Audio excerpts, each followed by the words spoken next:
Morning students. आज हम कक्षा 4 हिंदी माध्यम पर्यावरण शिक्षा में पाठ 5 के जो प्रश्न उत्तर हैं वो हल करेंगे। तो सभी बच्चे पेज नंबर 29 खोलेंगे। पहला है, निम्नलिखित प्रश्नों के उत्तर दीजिए। विभिन्न खाद्य समूह क्या है? बेटा विभिन्न खाद्य समूह, जैसा कि हमने इस चैप्टर को जब डिस्कस किया था तो उसमें बताया था कि भोजन हमारा 2 प्रकार का होता है, अगर कह सके तो 3 प्रकार का, जिसमें से पहला होता है शरीर को निर्माण देने वाले भोजन, ऊर्जादायी भोजन और संरचनात्मक भोजन। लेकिन ये सभी भोजन जो है वो हमारे कुछ विभिन्न समूहों में पाया जाता है। तो जैसे दुग्ध समूह, मांस समूह, फल समूह, सब्जी समूह, अनाज समूह, दाल समूह, ये 5 हमारे भोजन के समूह हैं। ठीक है, तो लिखेंगे नंबर 1 लिखेंगे। क्वेश्चन है विभिन्न खाद्य समूह क्या हैं? तो विभिन्न खाद्य समूह में विभिन्न खाद्य समूह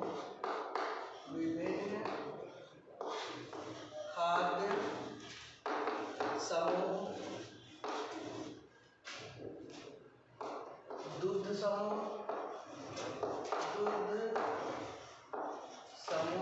कॉमा मांस समूह,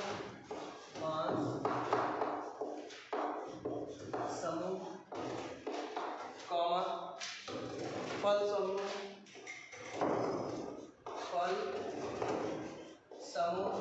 कॉमा सब्जी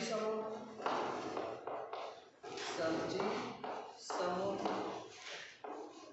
कॉमा अनाज समूह एवं दाल समूह है। ठीक है, ये हमारे विभिन्न प्रकार के खाद्य समूह होते हैं। नंबर 2, पोषक तत्व क्या होते हैं? तो इसका उत्तर नंबर 2 है पोषक तत्व क्या होते हैं? तो पोषक तत्व कुछ ऐसे पदार्थ होते हैं जिनसे हमें ऊर्जा मिलती है, यानी जो भोजन में उपस्थित होते हैं और उनसे हमें ऊर्जा मिलती है। तो हमारे भोजन में उपस्थित वे पदार्थ जो हमें ऊर्जा प्रदान करते हैं,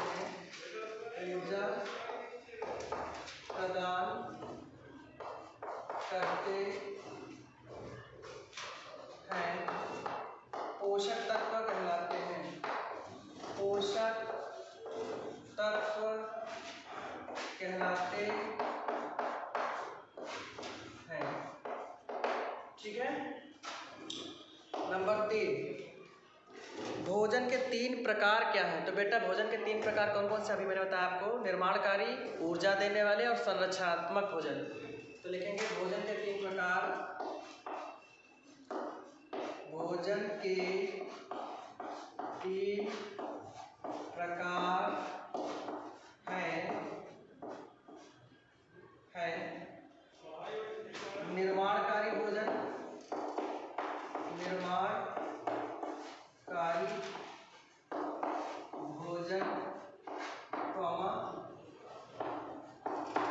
ऊर्जादायी भोजन,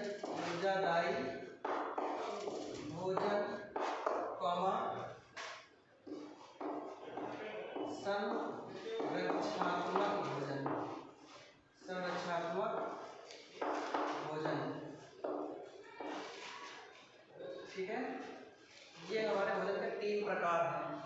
उत्तर नंबर 4 प्रश्न हमारा क्या कहता है? निर्माणकारी भोजन के कुछ उदाहरण लिखिए। तो बेटा निर्माणकारी भोजन, सभी बच्चे पेज नंबर खोलेंगे 27। इसके एग्जाम्पल क्या हैं? दूध, दालें, फलियां, सोयाबीन, मछली। दूध, दालें, फलियां, सोयाबीन, मछली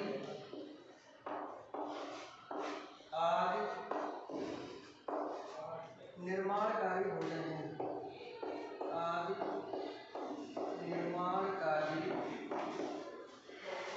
भोजन है,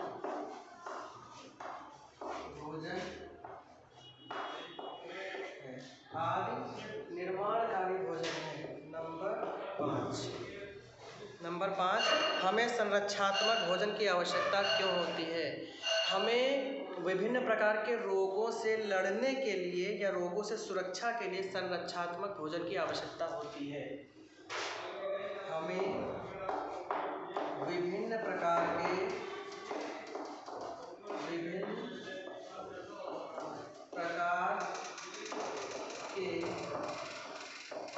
रोगों से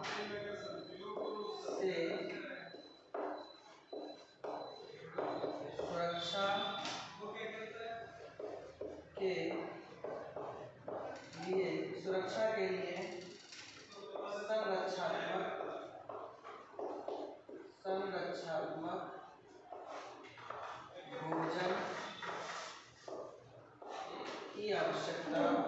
संरक्षात्मक भोजन की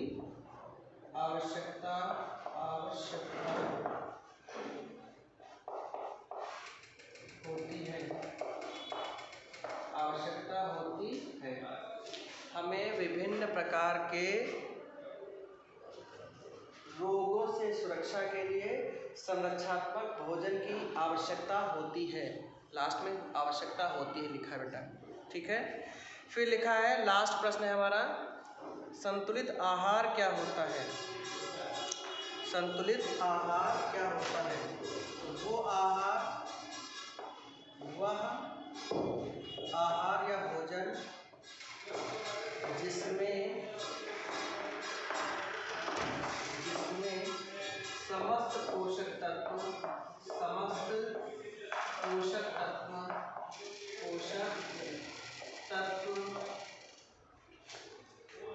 प्रचुर मात्रा में, प्रचुर मतलब सीमित मात्रा में, या कह सकते हो सफिशिएंट, जितना पर्याप्त मात्रा है, पर्याप्त मात्रा में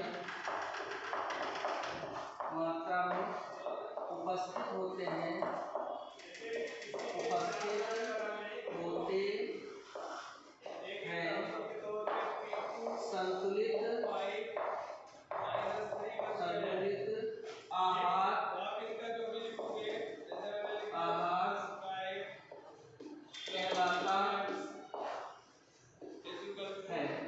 संतुलित आहार कहलाता है।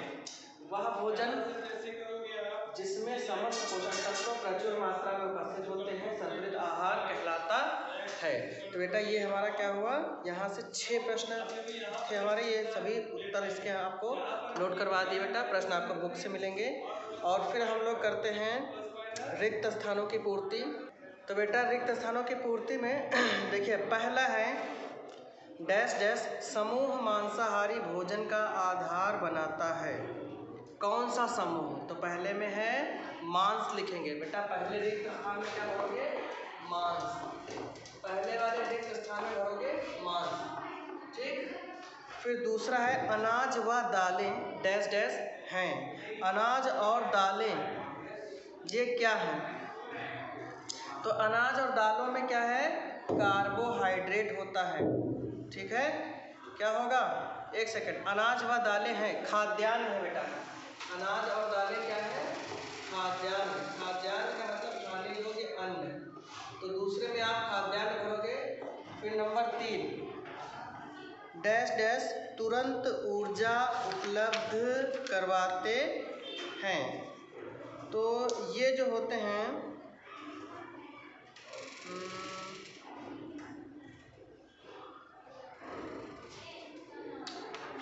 वसा,